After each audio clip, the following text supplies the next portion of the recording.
Perkenalkan, nama saya Nika Deni Astuti, NIM 139 dari kelas 7C. Nah, di sini saya akan menjelaskan tentang budaya luar yang masuk dan berkembang pada budaya Bali saat ini. Di sini saya akan mengangkat materi tentang ngaben di setre desa dengan kremasi di krematorium, di tempat krematorium yang sudah disediakan saat ini. Banyak sih orang yang menyebutkan bahwa ngaben dan kremasi ini merupakan hal yang sama.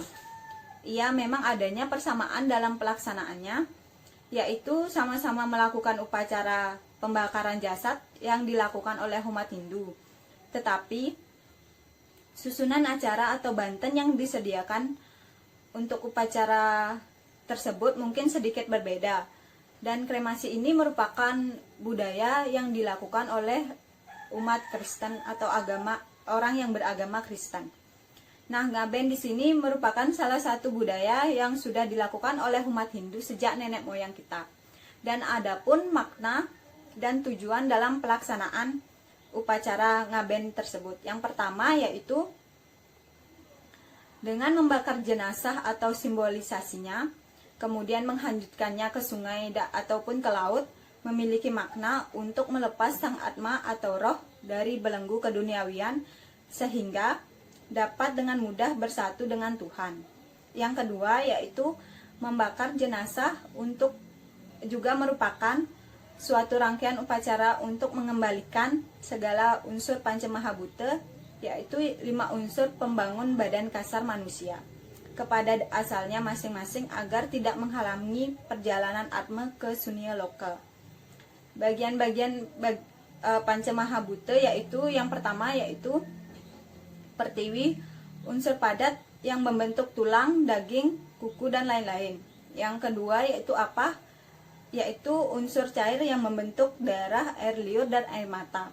Yang ketiga yaitu bayu, unsur udara yang membentuk napas. Yang keempat yaitu teja, unsur panas yang membentuk suhu tubuh.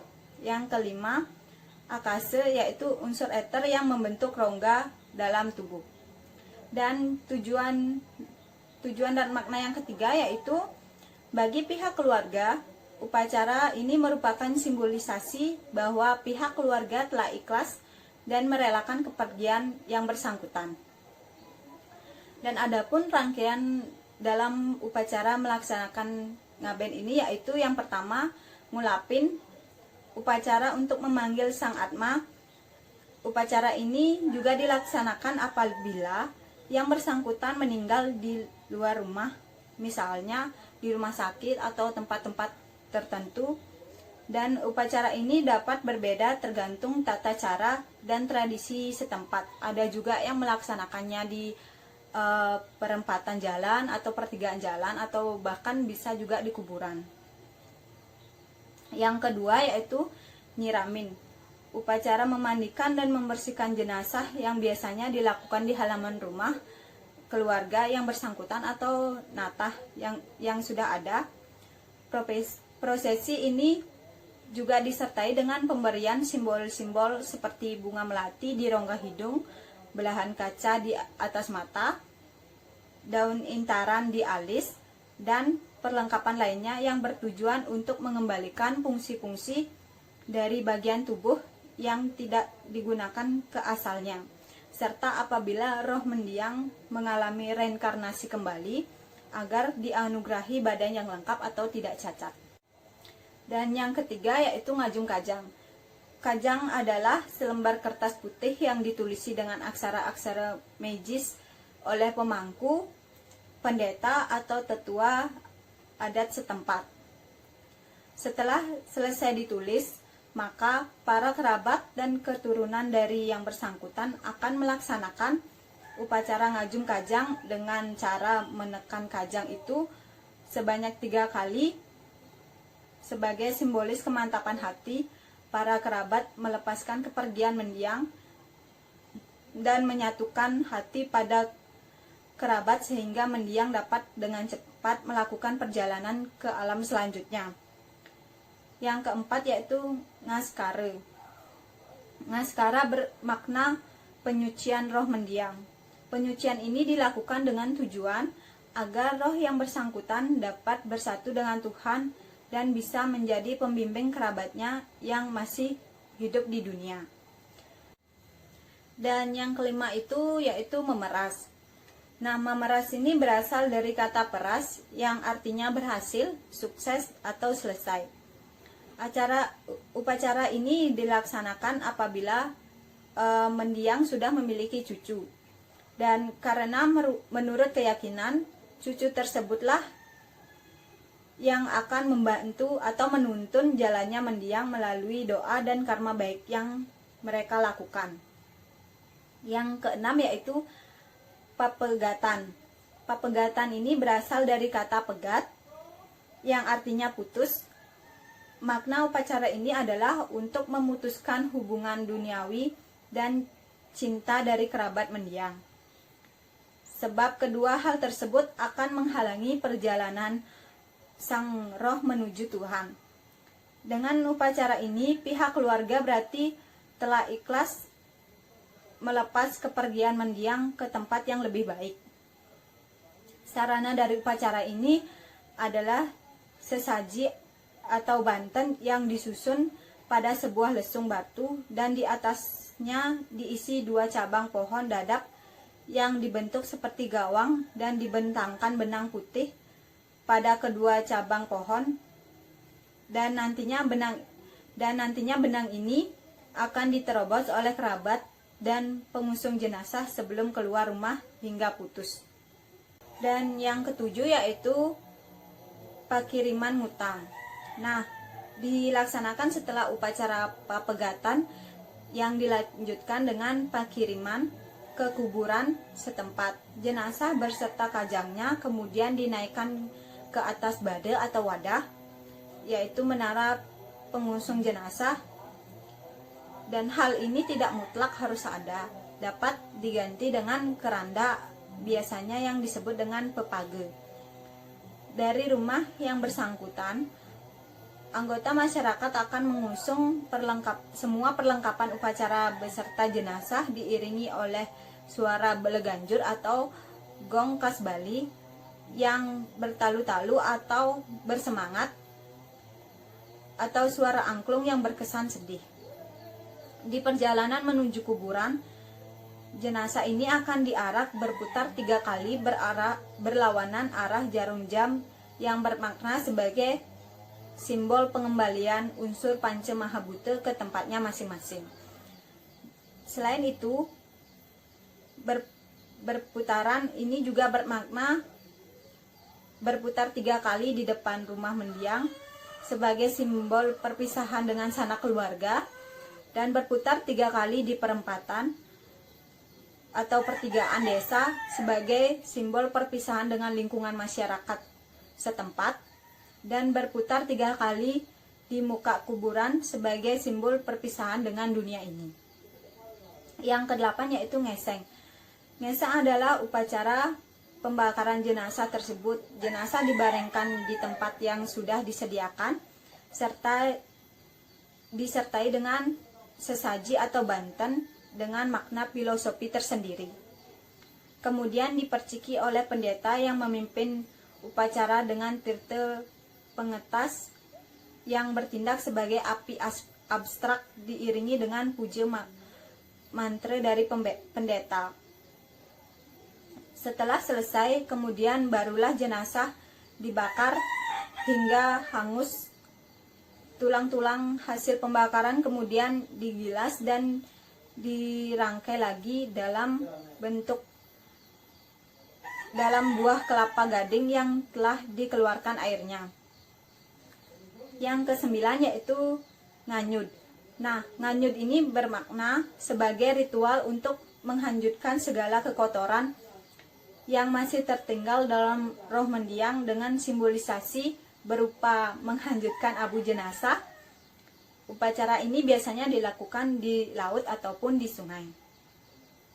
Yang ke-10 yaitu makelud. Makelud ini biasanya dilaksanakan 12 hari setelah upacara pembakaran jenazah. Makna upacara makelud ini biasanya membersihkan dan menyucikan kembali lingkungan keluarga akibat kesedihan yang melanda keluarga yang ditinggalkan. Filosofi 12 hari kesedihan ini diambil dari Wiracarita Mahabharata saat sang Pandawa mengalami masa hukuman 12 tahun di tengah hutan. Upacara ngaben di Setra ini akan dilaksanakan selama beberapa hari. Berbeda dengan melakukan kremasi di krematorium yang hanya dilakukan dalam jangka waktu 1 hari. Hal ini merupakan salah satu alasan banyaknya masyarakat Bali saat ini memilih melakukan kremasi di krematorium dibandingkan melakukan ngaben di setra desa. Selain itu, ada juga beberapa alasan yang menjadi pertimbangan masyarakat Bali saat ini lebih memilih kremasi di krematorium dibandingkan dengan upacara ngaben di setra desa, seperti yaitu alasan yang pertama yaitu alasan pekerjaan. Banyak saat ini masyarakat Bali yang bekerja di luar desa dan jauh dari tempat tinggal dan memiliki pekerjaan di sektor swasta. Hal ini menyebabkan banyak orang yang sukar mendapatkan izin untuk berlibur berhari-hari. Jadi mereka akan terpaksa menggunakan jasa kremasi di krematorium yang sudah disediakan untuk mempersingkat waktu karena alasan jarak jauh dan juga pekerjaan. Yang kedua yaitu masalah biaya. Nah, biaya yang diperlukan untuk melakukan upacara ngaben ini terbilang cukup mahal, yaitu sekitar 40 juta, dan itu akan meningkat setiap tahunnya. Dan sementara jika melakukan kremasi di krematorium itu akan memerlukan dana sekitar 1,5 juta sampai dengan 20 juta, dan harga itu tergantung dari permintaan keluarga. Dan adapun hal positif dan negatifnya jika masyarakat Bali semakin memilih melakukan kremasi di krematorium, seperti yang pertama yaitu sisi positifnya. Sisi positifnya yaitu yang pertamanya waktu yang diperlukan singkat. Nah, seperti yang sudah saya jelaskan sebelumnya, waktu yang diperlukan untuk melakukan upacara kremasi di krematorium ini hanya memerlukan waktu 1 hari, dan berbeda dengan melakukan upacara ngaben di setra desa itu memerlukan waktu yang dari persiapan itu sampai acara selesai memerlukan waktu yang cukup lama. Dan yang kedua yaitu biaya yang diperlukannya itu sedikit. Sebelumnya juga saya sudah paparkan tentang biaya yang diperlukan dalam melakukan upacara ngaben maupun kremasi di krematorium. Nah, jika melakukan kremasi di krematorium itu hanya memerlukan dana sebesar 1,5 juta sampai 20 juta. Dan ini sangat berbeda dengan melakukan ngaben di setra desa. Dan sisi negatifnya yaitu upacara ngaben yang dilakukan di setra desa ini merupakan budaya yang sudah ada sejak zaman dahulu dan merupakan sebuah budaya yang sudah diturunkan oleh nenek moyang kita. Nah, jika banyak masyarakat yang lebih memilih kremasi di krematorium dibandingkan ngaben di setra desa, ini akan menyebabkan terkikisnya budaya yang sudah ada sejak zaman dahulu, dan mungkin akan semakin sedikit masyarakat yang mengetahui tentang budaya Bali saat ini. Dan yang kedua yaitu terkikisnya budaya gotong royong. Nah, Bali ini kan dikenal dengan budaya gotong royong dan kekompakannya untuk melaksanakan upacara-upacara yang ada di Bali. Nah, dalam melakukan acara kremasi ini tidak membutuhkan banyak orang untuk terlibat dalam upacara tersebut.